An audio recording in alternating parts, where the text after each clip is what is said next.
këtë mbrojtje kundërorë që kanë vendet, sepse do thotë dikush që po shiko, ka mbrojtje kundërorë Italia, ka Greqi, po. Këto kanë mbrojtje kundërorë, por nuk kanë mbrojtje kundërorë të integruar dhe sistemor për të mbrojtur gjithë hapësirën ajrore.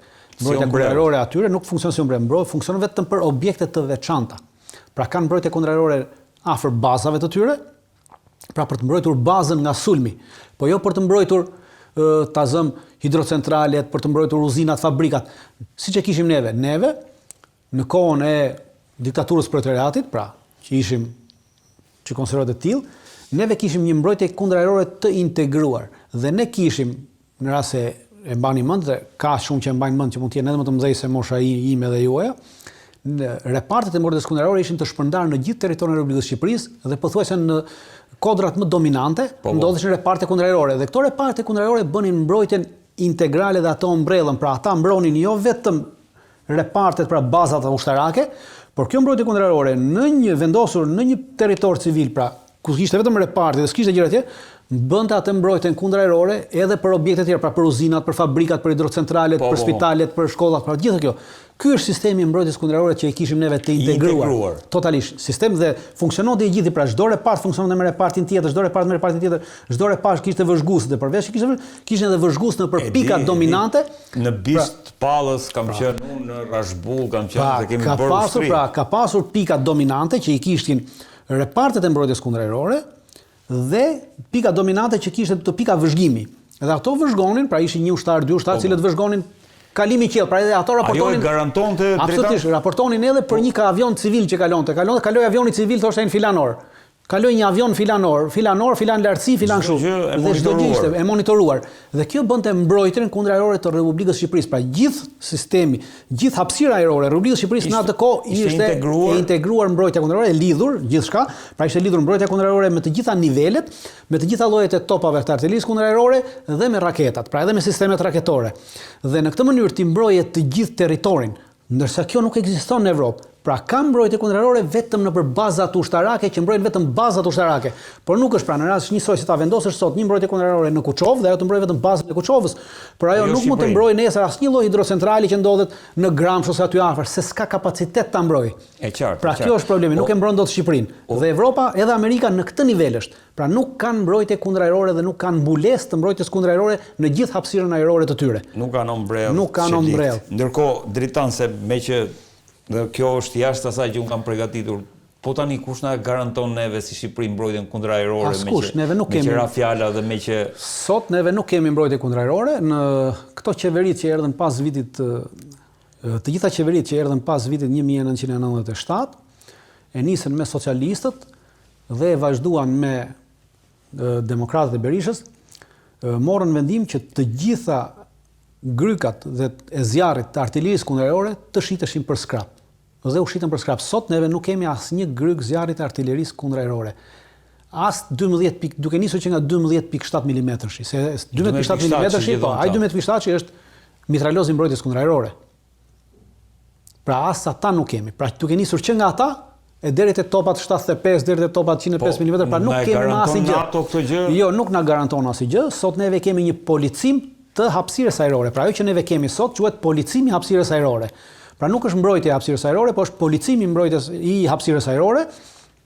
Është njësoj si puna e policimit në komunitet që kemi, pra që ti ke 2 polica që bëjnë xhiro në një lagje të caktuar. Dhe kjo vetëm se ky policimi në ajror nuk funksionon si punë policave që bëjnë xhiro gjatë gjithë ditës, por ky funksionon në momentin që ti i kërkon. Pra, ky policimi ajror është ndar 2 javë mbulon policimin ajror në Shqipëri Greqia. Pra, Greqia me cilën ka gjendje lufte, pra Greqia mban në fuqi ligjin e luftës me Shqipërinë dhe neve i kemi besuar asaj policimin ajror. Pra ajo ka policimin ajror 2 javë dhe 2 javë ka Italia. Dhe varet se kush pra e zëm se 2 javëshin e parë ka Greqia policimin ajror dhe sot neve kemi një shkelje të hapësirës ajrore, pra kemi një mjet të pa identifikuar që kapet nga radarët tanë dhe pasi i kërkohet identifikimi nuk përgjigjet, nuk ashtu, automatikisht neve i kërkojmë Greqisë në këtë rast, pra në këtë 2 javëshin e parë, që të ngrejë një avion, që dhe Greqia ngren 2 avionet e saj luftarak, që i ka avion çift roje, pra që janë roje për këtë punë, dhe vinë në hapësirën ajrore shqiptare dhe afrojnë këtij objekti për ta identifikuar. Dhe në rast se Shqipëria vendos, pra aty është një objekt i rrezikshëm, një dron kamikaz ose diçka tjetër, Dhe Shqipëria, identifikoj të tillë, dhe Shqipëria nuk ka kapacitetin dhe tagrin që të urdhërojë pilotët e këtij avioni për ta rrëzuar objektin ajror. Pasi duke qenë se avionët i përkasin shtetit grek. Këtë kapacitet e ka vetëm kryeministri grek. Pra duhet kryeministri shqiptar të hyjë pastaj në një bisedë direkte me kryeministrin grek, që t'i kërkojë që kryeministri grek të urdhërojë avionët ta rrëzojnë, por derisa të mbarojë kjo bisedë, ai e ka kryer, droni ka mbaruar punën për cilën ka ardhur. Të falenderoj shumë që na e shpjegove këtë situatën për Shqipërinë. Dritan, e fundit për Europën nuk e dia, e kam kohën, po mendoj që më mirë kalojmë tek lindja e mesme, se nuk më duket se e kemi kohën për të zauruar çështjet kryesore. Herën e fundit kemi folur vazhdimisht për avionët Stealth B2 që kanë ardhur në Diego Garcia. Diego Garcia që ka u parajmërua si një, le të themi, si një afrim i forcave ushtarake, si një presion ndaj Iranit. Pra, afrimi i avionëve ushtarak amerikanë si një presion ndaj Iranit. Kemi folur pastaj edhe në takimin Trump-Netanyahu, një nga bisedat që është Jerusalem Posti thotë që arsyeja kryesore pse Netanyahu ishte në Shtetet Bashkuara ishte t'i kërkonte një sulm ndaj Iranit.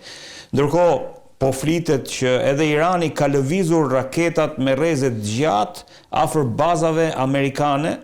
Këtë referon The Times. The Times që është një gazetë në Shtetet Bashkuara të Amerikës, që janë raketa me rrezet gjatë që mund të godasin edhe deri në Europë, të paktën këtë specifikojnë burime për këtë gazetë. Si e shikon situatën në Iran? Atë ta fillim që nga fundi, që nga çështja e raketave atëre. Nuk është e vërtetë që janë lëvizur raketat, pra se këto raketa janë lëvizur para 2 viteve, përpara se Irani të sulmonte Izraelin, pra të bëja shkëmbimi kur filloi sulmi i parë. Para 2 viteve Irani ka lëvizur këto raketa dhe i ka shpërndar. Një pjesë raketave i ka çuar në veri të Iranit, të cilat mund të rrisin kapacitetin për të mbërritur edhe në bazat ushtarake ajrore, në bazat ushtarake amerikane në Evropë, pra përfshin bazat ushtarake që janë kryesisht në Greqi, në Itali, pra mund të mbërrinë deri atje. Një pjesë i ka çuar në bazat në jug, që mbulojnë të gjitha bazat e lindjes mesme, kurse një pjesë ka çuar në disa baza pra, dhe një pjesë ka mbajtur në qendër, pra ka shpërndarja këtyre raketave. Ka ndodhur e detajuar para 2 viteve. Para 2 viteve, dhe para 2 viteve kemi një raport të Pentagonit për zhvendosjen e këtyre raketave, pra nuk ka ndodhur sot. Ndoshta mund të ketë shtuar kapacitetin, pra në rast se ta zëm në veri ka pasur raketa me rrezet gjatë, ka pasur ta zëm 30 cop. Irani ka vazhduar të prodhojë raketa. Pra mund të ketë prodhuar ta zëm këtë vit 10 raketa dhe këto 10 raketa nuk i ka mbajtur në qendër, po i ka shpërndarë. Pra, lëvizja mund të jetë parë lëvizja e këtyre raketave, por nuk është pra është shtimi i kapaciteteve atje ku i ka pasur. Pra nuk kemi zhvendosje sot të raketave. Kemi shtim të këtyre kapaciteteve, po jo zhvendosje të raketave. Pra nuk ka ndodhur sot, ka ndodhur para 2 viteve zhvendosja totale e raketave. Por po lexohet si një, ndërkohë që SBA shton ushtarët dhe avionët, nuk do të thonë iranianët afrojnë raketat. Nuk do të thotë avionët që ka sjell Shtetet Bashkuara të Amerikës, pavarësisht se konsiderohen avion stealth, ka një gjë me këta avionët që B2-shet janë stealth vetëm në pjesën e poshtme të avionit.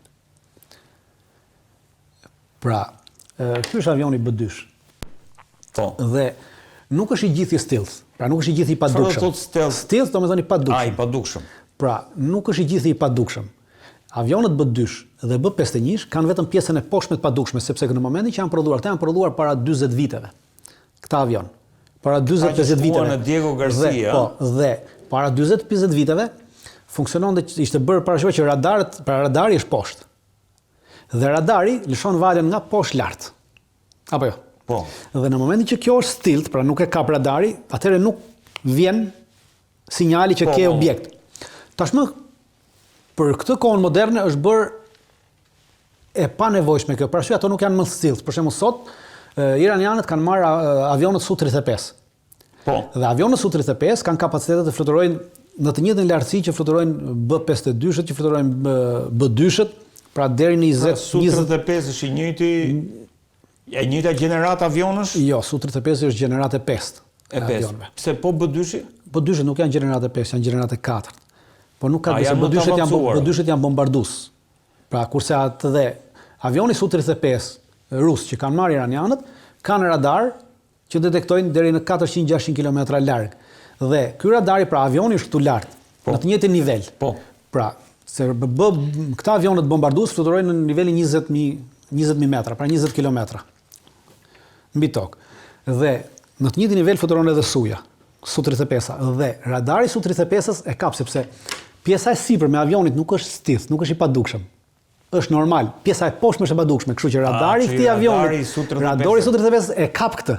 Pra nuk është më i padukshëm për Iranin tashmë. Është i padukshëm për shtetet e tjera të gjirit, të cilat nuk kanë këtë kapacitet, kanë radarin nga poshtë. Për gjithë ato shtete që kanë radarin nga poshtë, ky është i padukshëm. Për gjithë ato shtete të cilët kanë kapacitete që radarin ta ngrejnë, siç e ka Irani, sepse ju ka dhënë Su-35-s, avionet e tjerë iranian, pra avionet e tjerë që ka Irani nuk e kanë këtë kapacitet. Su-35 e ka këtë kapacitet, sepse ka radar të tillë. Pra për Su-35 ky nuk është më i padukshëm. Dhe kapaciteti i radarit Su-35 është 400 deri 600 km. Pra në momentin që ky vjen për të afruar, ky e kap automatikisht. Dhe nuk është më i padukshëm dhe në momentin që ky e kap, ky jep koordinatat dhe këto koordinata i jepen këtyre bazave në tokë, dhe këto baza në tokë pastaj mund të drejtojnë raketat e tyre në drejtim të kësaj. Edhe pse nuk e shohin, por drejton me raketë, pra nuk e drejton me radarin poshtë, po e drejton me koordinatën e saktë, pra që të jep. Është pastaj bëhet një lloj se puna asaj goditjes së artillerisë. Në goditjen e artillerisë, kur godet me artilleri, nuk është e thënë që ti duhet ta shohësh objektin. Pra kemi një kodër këtu në mes, ja. Kemi një kodër këtu dhe artilleria është këtu, objekti është këtu. Dhe çfarë bëhet? Nxirret një vëzhgues këtu dhe ky vëzhgues i shef, pra ti gjuan parë dhe vëzhguesi i shef. Dhe përcakton thotë shiko, 1 cm me këtë, 1 cm me këtë, dhe ti pastaj nuk e vetë dhe automatikisht e lëshon prellën dhe shkon në njëjta gjë ndodh atje. Pra ai atje jep koordinatën e saktë të avionit dhe ky lëshon raketën nga poshtë. Pra në këtë moment nuk ka ndonjë efekt stealth mbi Iranin dhe nuk do kenë efekt surprizë mbi Iranin. Pra këto që tha edhe ky Pete Hegseth, tha le ta marrin si duan iranianët se për çfarë i kemi kaluar këto. Pikërisht sepse Pete Hegseth e di këtë që nuk janë më, pra për Iranin ato nuk janë më stealth, pra nuk kanë më surprizë operacionale, nuk bëjnë befasuese. Nuk kanë befasuese, nuk do të jetë më goditje befasuese. Prandaj le ta marrin si të duan. Aktualisht këta janë përdorur për goditje ndaj hudhëve në këto javën e fundit, por pa sukses. Nuk është se suksesi i tyre ndaj hudhëve ka dështuar. Edhe në 2023 janë përdorur ndaj hudhëve, edhe në 2024 janë përdorur ndaj hudhëve dhe nuk kanë pasur ndonjë sukses, sepse hudhët sistemin e tyre të mbrojtjes të raketor e kanë si punë nomadëve, pra ata e kanë të lëvizshëm, nuk e kanë të fiksuar. Pra e kanë bërë me mjete të lëvizshme dhe sot e lëvizin këtu, nesër mund ta çosh 50 km më tutje, pra është e pamundur që ta identifikosh përpara. Pra, identifikimin e bën pasi ka lëshuar për shkak të nxehtësisë, për shkak të gjëra, por para se ta lëshoj raketën është pothuajse e pamundur identifikimi i tyre. Po, ndërkohë Trump vazhdon të insistojë që nëse Irani nuk, edhe pse thashë shtunën është ai takimi, nesër është ai takimi. Përsa Iran SBA, po vazhdon të insistojë nëse Irani nuk tërhiqet nga programi bërthamor, ne do ta sulmojmë ushtarakisht. Është çështje e presionit që po përdor biles jo vetëm kaq, por dje ka vendosur edhe sanksione të reja ndaj Iranit, ka vendosur 5 sanksione të reja ndaj Iranit. SBA-ja. Po SBA-ja. 4 janë ndaj institucioneve iraniane, ndërsa një sanksion është ndaj një individi. Është një individ që është pronar i një firme në Iran që prodhon gjëra elektronike për nevojat të raketave dhe gjëra elektronike për nevojat të programit bërthamor të Iranit, pra programit bërthamor të energjisë, jo programit bërthamor, program bërthamor për bomba bërthamore Irani nuk ka. Pra, pavarësisht saj kanë vazhduar, pra ky është presion që Shtetet Bashkuara të Amerikës po përdorin ndaj Iranit për nesër në bisedime dhe në dy aspekte. Pra, presioni i parë është që edhe në rast se iranianët do të ulen në tavolinë, pra do të pranojnë të ulen nesër në tavolinë, të kenë një lloj presioni që të ndihen nën presion në bisedime. Po. Për këtë dhe e dyta është bërë që me shpresë iranianët duke vënë, pra 2 ditë përpara bisedimeve, duke i vënë sanksione kur ke pranuar të bësh bisedime, ata të tërhiqen nga bisedimet. Dhe në moment që të tërhiqen nga bisedimet, Shtetet Bashkuara të Amerikës të gjejnë arsye për të sulmuar Iranin, sepse tashmë nuk po kanë arsye, sepse duke qenë se iranianët thonë hajde ulemi në tavolinë, ta kanë hequr arsyen për ta sulmuar. Pra derisa të mbarojnë bisedimet ti nuk mund të sulmosh. Duan që bisedimet të dështojnë. Duan që bisedimet të dështojnë në mënyrë që të kenë arsyen që iranianët të tërhoqen nga bisedimet, ne ju dha mundësinë, pra ne ju dha mundësinë, shiko ata u tërhoqen, tashmë ne do t'i sulmojmë. Po e kërkon një arsye Dritan? Absolutisht që kërkon një arsye për ta sulmuar dhe ju duhet arsyeja për të justifikuar një sulm të tillë madhor, sepse ju duhet miratimi nga Kongresi. Pa miratimin e Kongresit nuk mund ta bëjë një sulm të tillë ndaj madhor ndaj Iranit. Dhe për këtë arsye po përdor të gjitha llojet e presioneve të mundshme për të detyruar iranianët të tërhiqen nga bisedimet që fajti u mbetet iranianëve. Pra pavarësisht se ti bën provokimin, fajti u mbetet atyre. Por ama shumë ekspertë që unë kam dëgjuar në perëndim, edhe në SBA thonë që nëse SBA do të ndërmarrë këtë hap, domethënë goditje ndaj Iranit do dalë e turpëruar për sa i përket kësaj, sepse Rusia dhe Kina do të bëhen mbrojtësit kryesore, mbështetësit kryesore të Iranit. Nuk është vetëm ajo, edhe pa u bërë ato mbrojtje, sot unë e kam thënë dhe përsëris sot Irani ka të gjitha kapacitetet që t'i godasë të gjitha bazat ushtarake amerikane në lindjen e mesme. Dhe bazat ushtarake amerikane në lindjen e mesme goditen me raketa të shkurtër dhe me raketa me rrezet të shkurtër dhe me rrezet të mesme veprimi. Pra nuk ka nevojë për goditje me raketa të me rrezet të gjatë. Në rreth 50.000 ushtarë Dritan. Numri i tyre është shtuar në këto kohët e fundit, mund të ketë vajtur diku te rreth 80.000 numri i tyre. 80.000 ushtarë. 80.000 ushtarë. Pra, ato kanë këto kapacitete. Kanë kapacitet të godasin edhe bazat amerikane në Evropë, pra në Greqi, në Kipër, në këto, por ato duhet përdorin raketa me rrezet gjatë veprimi. Këto raketa balistike me rrezet gjatë veprimi është shumë më kollajt për të rrëzuar nga ana e Shtetit Bashkuar të Amerikës dhe të tjera, kurse me rrezet të shkurtër veprimi dhe me rrezet mesme veprimi është pak e vështirë sepse shpejtësia dhe efekti e tyre, pra distanca shumë e shkurtër dhe ato mbrin përpara se të shkohet se të arrish të ashtu. Ti kundërpërgjigjesh, plus që mbrojtja kundërërore në këto bazat që kanë është zero. Pra nuk kanë mbrojtje, kanë vetëm mbrojtje kundërërore minimale për të mbrojtur nga dronët, po jo për të mbrojtur nga raketat balistike. Pra të gjitha bazat ushtarake amerikane në lindjen e mesme, me përjashtim të bazës në Diego Garcia, në Oqeanin Indian, që nuk është lindje mesme, me përjashtim të bazës në Al Udeida në Katar, që është një nga bazat më të mëdha ku ndodhen, ajo është bazë që ka mbrojtje kundërërore Patriot, raketa Patriot dhe mund të arrijë të mbrojë në pjesën më të madhe të raketave, kurse të gjitha bazat e tjera nuk kanë mbrojtje raketore, kanë vetëm mbrojtje në nivelin e dronëve. Pra për të mbrojtur, është një mbrojtje kundërajrore me artilleri kundërajrore për të mbrojtur nga dronët, po jo nga raketat balistike. Kështu që të gjitha bazat janë të arritshme nga këto raketa balistike dhe automatikisht këto baza do të sulmojnë të gjitha. Kjo është akuza që i bëhet Trumpit, që po rrezikon jetën e pikërisht, po rrezikon jetën e këtyre 80.000 ushtarëve dhe do të jetë humbje e madhe për Shtetet Amerikës që brenda ditës të vdesin 5.000 ushtarë. Pra brenda ditës ai të godet të vret 5.000 ushtarë dhe të nxjerrë jashtë përdorimit 10-15.000 të tjerë, pra 30.000 forca, 20.000 forca të nxjerrë jashtë përdorimit. Kjo për Amerikën është katastrofa më e madhe, është turpim i madh, pastaj ti mund ta shuash atë qytetërim, ti mund ta shuash Iranin, po sërish nuk ka asnjë lloj vlere më prapa. Plus është e vështirë për ta shuar Iranin, sepse për të arritur për të mundur Iranit duhet patjetër pushtimi ushtarak. Pra pushtimi me trupa është i pamundur, gjeografikisht është i pamundur në këtë mes. Po, prandaj çdo lloj aventure e Shtetit Bashkuar të Amerikës ndaj Iranit do të sillte fundin e Shteteve të Bashkuara të Amerikës si superfuqi botërore. Në kuptimin e asaj që ndërkohë Dritan senatori Lindsey Graham pretendon që Irani ka sasi të mjaftueshme uraniumi për të bërë 6 bomba nukleare, 6 bomba bërthamore. Ata do ta përdorin atë dhe Irani thotë është shumë afër krijimit të 6 bombave bërthamore. Dhe me këtë do të sulmojnë Izraelin. Domthonë kjo është ai që thotë Lindsey Graham është një idiot. Është nga ata që amerikanët thonë useful idiot. Pra është një idiot i dobishëm.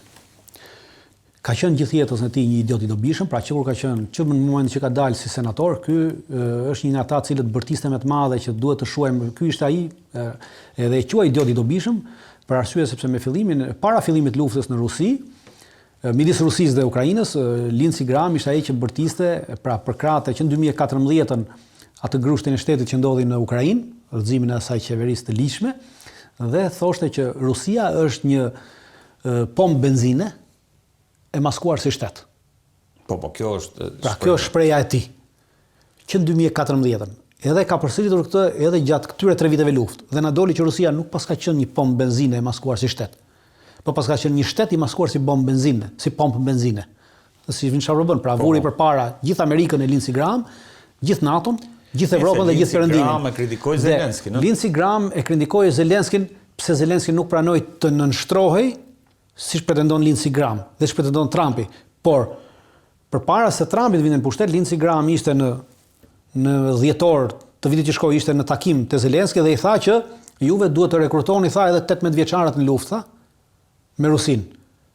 Të gjithë meshkujt aty rekrutonin luftë. Pra, ta shuajmë Ukrainën për të arritur atë interesin e Lindsey Graham që të luftojmë me Rusin se ndoshta e mundim Rusin. Dhe tashmë Lindsey Graham është një pro-izraelit, automatikisht është interesi i luftës dhe intereson që të shkojnë në luftë dhe ajo që ka thënë është e pavërtet, totalisht e pavërtet.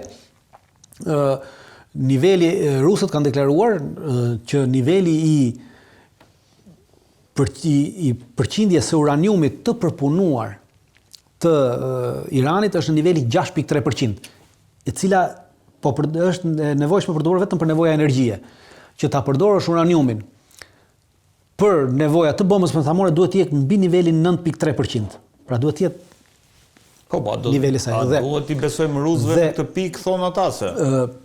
Unë mendoj që po, sepse rusët kanë bërë një marrëveshje dhe kanë marrë nën kontroll menaxhimin e të gjitha këtyre centrifugave. Aseteve bërthamore që ka Irani. Dhe kjo është ajo që po rusët po bëjnë ndërmjetësimin, pra në momentin që ti i godet këto asete bërthamore, ke goditur edhe specialistët rusë, pra ke hapur luftë Rusisë, sepse ka një marrëveshje dhe për hir të vërtetë do të themi që javës që shkoi marrëveshja midis Iranit dhe Rusisë, pra ajo marrëveshja që u nështrua me 17 janar, u ratifikua javës që shkoi në parlamentin rus.